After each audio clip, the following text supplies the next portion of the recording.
കുറച്ചു നാൾ മുൻപ് നാം കണ്ട കാഴ്ച പിണറായി പോലീസും പിണറായി വിജയനും PC ജോർജിനെ വലിയ രീതിയിൽ വേട്ടയാടുന്നതായിരുന്നു.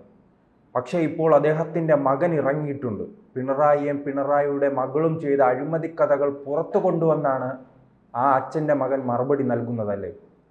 അതെ, നമ്മുടെ PC ജോർജിൻ്റെ മകൻ ഷോൺ ജോർജ് വളരെ തന്ത്രപരമായി, വളരെ തെളിവുകളുടെ അടിസ്ഥാനത്തിൽ, കൃത്യമായ തെളിവുകളുടെ അടിസ്ഥാനത്തിൽ, നിയമപരമായി, നിയമത്തിൻ്റെ മാർഗത്തിലൂടെ മുഖ്യമന്ത്രിയെയും മകളെയും പൂട്ടിയിരിക്കുകയാണ് എന്ന് തന്നെ പറയാം.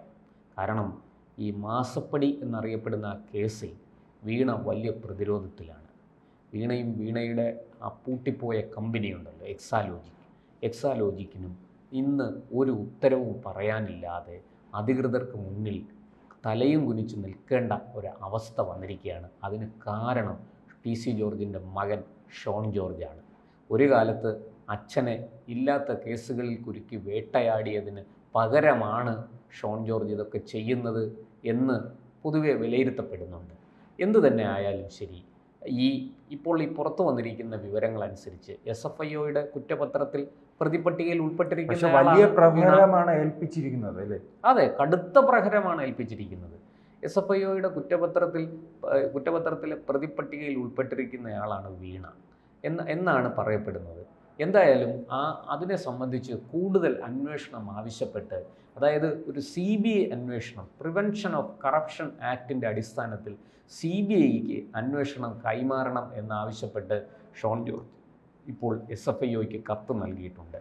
അത് സംബന്ധിച്ച് താമസിയാതെ ഷോൺ ജോർജ് നിയമ വഴികൾ തേടും എന്നും കേൾക്കുന്നുണ്ട്. എന്തായാലും ഒരു CBI അന്വേഷണം ഇക്കാര്യത്തിൽ വരാനുള്ള എല്ലാ സാധ്യതയുമുണ്ട് എന്ന് നമുക്കറിയാം. കാരണം ഈ അഴിമതിക്കെതിരെ CBIക്ക് സ്വമേധയാ കേസെടുക്കാവുന്ന ഒരു സാഹചര്യം ഇപ്പോൾ നമ്മുടെ രാജ്യത്തുണ്ട്.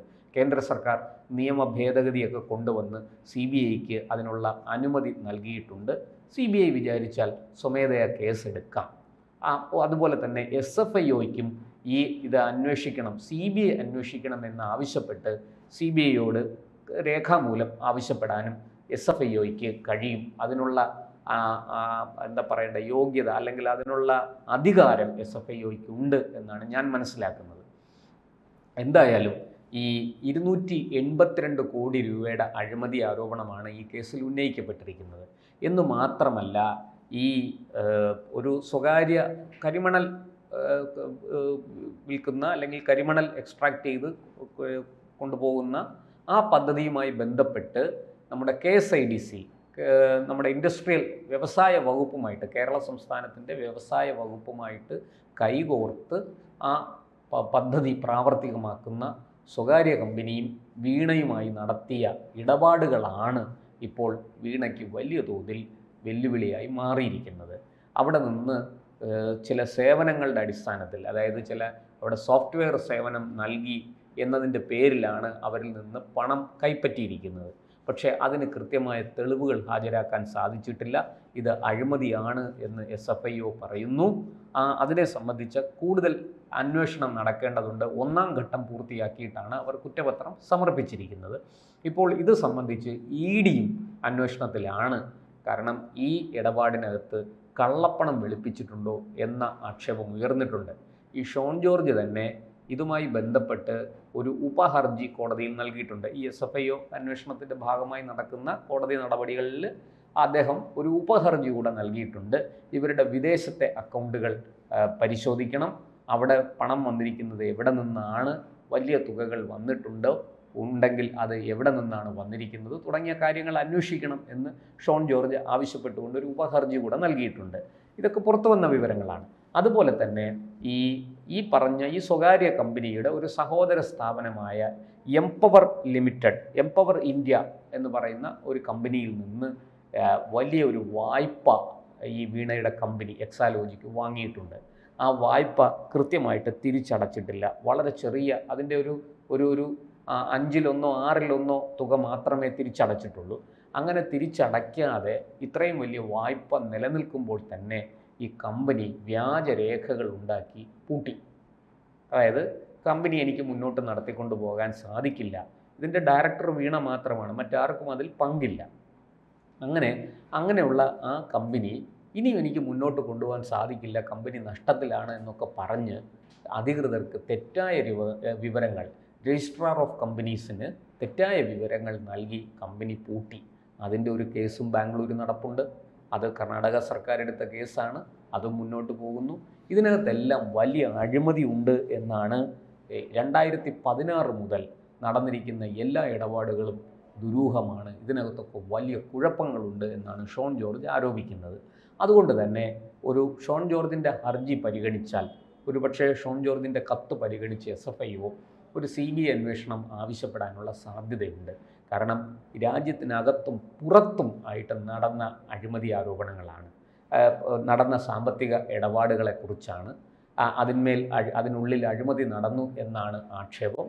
അപ്പോൾ അതുകൊണ്ട് തന്നെ CBI പോലെ അല്ലെങ്കിൽ ED പോലെ ഉള്ള ഒരു ഏജൻസിക്ക് മാത്രമേ അത് കൃത്യമായിട്ട് ഇനി അന്വേഷണം മുന്നോട്ട് കൊണ്ടുപോകാൻ. യുവ നേതാക്കളിൽ ഏറ്റവും കരുത്തുള്ള ഒരു നേതാവായി മാറാൻ അദ്ദേഹത്തിന് കഴിഞ്ഞിട്ടുണ്ടല്ലേ? അദ്ദേഹം അടിക്കുന്നത് മുകൾ നോക്കി തന്നെയാണ്, അല്ല ചെറിയ നൊത്തോലി മീനുകളെ ഷോൺ ജോർജ് അടിക്കാറില്ല. ഞാൻ നേരത്തെ നമ്മൾ തന്നെ ഷോൺ ജോർജുമായിട്ട് ഈ വിഷയം നമ്മൾ ചർച്ച ചെയ്തിട്ടുള്ളതാണ്, നമ്മുടെ ചാനലിൽ തന്നെ ABC-യിൽ തന്നെ ചർച്ച ചെയ്തിട്ടുള്ളതാണ്. നമുക്കറിയാം ഷോൺ ജോർജ് വളരെ കൃത്യമായും നിലപാടുകളെല്ലാം വളരെ കൃത്യമാണ്.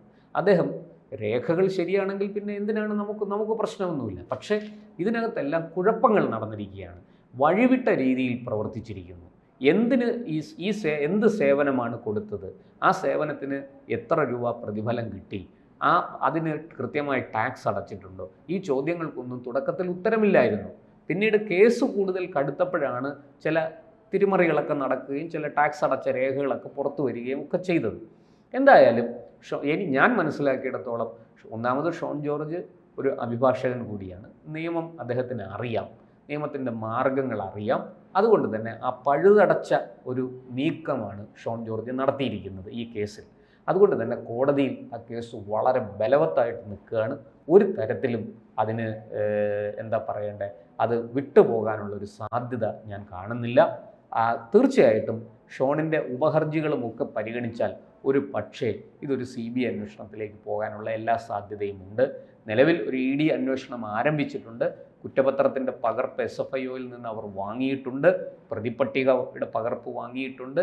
ഇതെല്ലാം വെച്ചുകൊണ്ട് ED രാജ്യത്തിനകത്തും പുറത്തും നടന്ന സാമ്പത്തിക ക്രയവിക്രയങ്ങളാണ്, അതിനെ സംബന്ധിക്കുന്ന അന്വേഷണം EDക്ക് നടത്താൻ സാധിക്കും.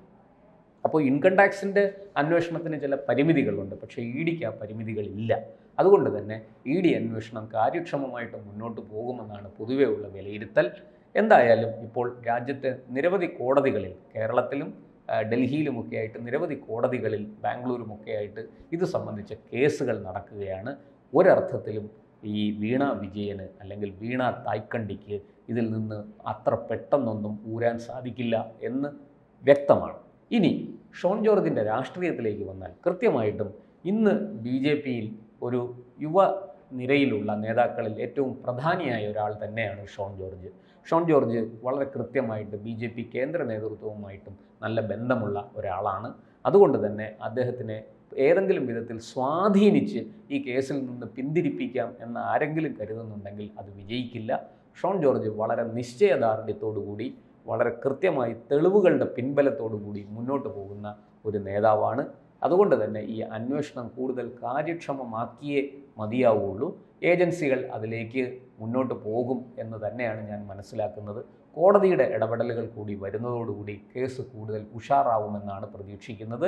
എന്തായാലും ഷോൺ ജോർജിൻ്റെ ഭാവി സുഭദ്രമാണ് BJPയിൽ.